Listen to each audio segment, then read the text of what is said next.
के पक्ष में मैं नहीं हूँ। ये बात मैं आज नहीं कह रहा हूँ, निरंतर कहता रहा हूँ। प्रधानमंत्री जी आज कह भी दिए कि कभी कभी हमसे वो सहमत हो जाते हैं। पहले तो बराबर ही हम दोनों सहमत हो जाते थे, लेकिन इस समय कुछ असहमति ज़्यादा है। सहमत कभी कभी ही होती है। असहमत कोई व्यक्तिगत कारणों से नहीं है, मौलिक विचारों में अंतर होने के कारण है। हमारे और उनके विचारों में मौलिक अंतर है। हमारे मित्र जॉर्ज फर्नांडिस से मेरी सहमत कोई नहीं है, लेकिन जिस समय सुरक्षा के मामलों में बयान दिए गए, जॉर्ज फर्नांडिस के बिना मिले, उनसे बिना पूछे, मैंने कहा कि इस विवाद में रक्षा मंत्री के विरुद्ध कोई बयान देना उस व्यक्ति का मेरी समझ में उत्तरदायित्वपूर्ण नहीं है जो सुरक्षा के बारे में या सरकार चलाने के बारे में या संसदीय परंपरा के बारे में, उसके भविष्य के बारे में थोड़ी भी चिंता रखता है। मैं किसी व्यक्ति विशेष को नहीं कहना चाहता, लेकिन जो लोग उच्च पदों पर रहे हैं, जो लोग जिम्मेदारी को निभाए हैं, जिनको सुरक्षा मंत्रालय के बारे में जानकारी है, वो लोग इस बात की चर्चा चलाएं कि किन कारणों से एक कोई अधिकारी हटाया गया, उस पर कोई कमेटी बैठाई जाए, उस पर कोई बहस चलाई जाए। तो मुझे ऐसा लगता है कि हम अपने राष्ट्रीय कर्तव्य का निर्वाहन नहीं कर रहे हैं। यदि कोई ऐसी बात हो, रक्षा मंत्री से बात हो सकती है, प्रधानमंत्री से बात हो सकती है, उसमें कमजोरियां हो सकती हैं, उसमें कमियां हो सकती हैं। मैंने कभी जानने की भी कोशिश नहीं की कि किन कारणों से, क्या उसमें आरोप थे जिनके आधार पर वो व्यक्ति हटाया गया। लेकिन एक बार अगर सुरक्षा विभाग का कोई अधिकारी हटाया जाता है तो अब तक यही परंपरा रही है।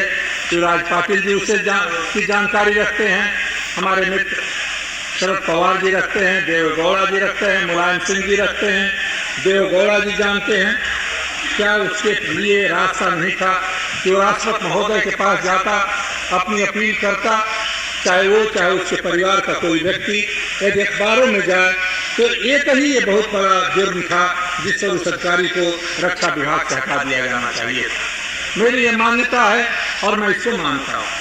दुनिया में कहा जाता है बहुत जगह बहसें हुई, लेकिन दुनिया में बहस इस तरह से नहीं हुई होगी कि रक्षा मंत्री में और अगर किसी अधिकारी में कोई विवाद खड़ा होगा तो हम लोग रक्षा मंत्री की आलोचना करने के लिए अखबारों का सहारा लें।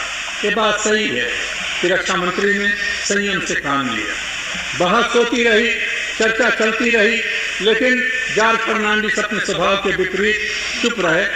जब ये सभा बैठक हो रही थी अध्यक्ष महोदय के पास, तो उस समय अध्यक्ष महोदय ने बड़ी कृपापूर्वक मुझसे कहा था कि उस कमेटी में की अध्यक्षता मैं करूं। मैंने उनसे कहा था, जिस पर हमारे मित्र शरद पवार को थोड़ा ऐतराज था, क्योंकि शायद उनको दूसरी सूचना मिली होगी कि चंद्रशेखर का विचार कुछ अलग है, ऐसा अध्यक्ष गड़बड़ करेगा। मैं आपसे निवेदन करूँ, शरद पवार जी, जीवन में मैंने बहुत कुछ देखा है, किसी कमेटी का अध्यक्ष बनना मेरे मन की लालसा नहीं है, और आप जानते हैं बड़े से बड़े पद के बारे में मेरी क्या प्रतिक्रिया होती है। इसलिए मुझे कुछ अजीब लगा।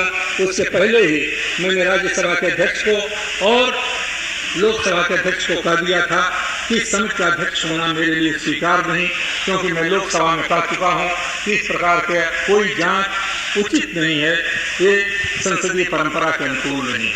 लेकिन जो भी हो, बस शायद अभी चलती रहेगी। अभी हमारे मित्र जोरों से बोल रहे थे, शायद हर बयान जो एक सेना का अधिकारी देता है वो सही है, हर बयान जो रक्षा मंत्री देता है वो गलत है। इस धारणा के साथ हम लोग इस सारी बात को चलाना चाहते हैं। आज भी मैं उतने ही जोर से कहना चाहूँगा कि इस सवाल पर किसी तरह की समिति की स्थापना, उसमें बहस नाजायज़ है। उस समय मैंने कहा था कि जो लोग रक्षा के मामले में जानते हैं 5 सदस्य थे। हमारे मित्र शिवशंकर जी थे, कुरियन साहब थे, शरद पवार थे, प्रणब मुखर्जी थे, मनमोहन सिंह थे। मैंने कहा 5 लोग हुए, गुजराल साहब, देवेगौड़ा जी, मुलायम सिंह जी और रक्षा मंत्री जी, ये 9-10 आदमी बैठ करके मामले को देख लें। जो मामला बहस के लायक न हो उस मामले को हम चुप रखें, बाकी मामलों पर बहस हो जाए। लेकिन आखिरी दिन कोई एक एफिडेविट आ गया और सही था कि जॉर्ज फर्नांडिस साहब को उससे नाराजगी हुई। कोई भी आदमी नाराज होता, और उस दिन उन्होंने कहा था कि बहस होनी चाहिए, और उसी दिन ये भी तय हुआ था कि बहस अगर तुरंत नहीं हो सकती तो सवालों का जवाब देने के लिए जॉर्ज फर्नांडिस या सुरक्षा मंत्री जी पूरी तरह से स्वतंत्र हैं। इसलिए आज ये सवाल उठाना कि सुरक्षा मंत्री ने अखबारों का सहारा लिया, इलेक्ट्रॉनिक मीडिया का सहारा लिया, ये बात मुझे कुछ अजीब सी लगती है। दूसरे पक्ष से लगातार पिछले 3 महीनों से जॉर्ज फर्नांडिस के खिलाफ, हाँ वो गुप्ता जी बेटे, माफी, सोमनाथ चटर्जी और गुप्ता जी बेटे, मैं भूल गया 2 आदमियों का नाम।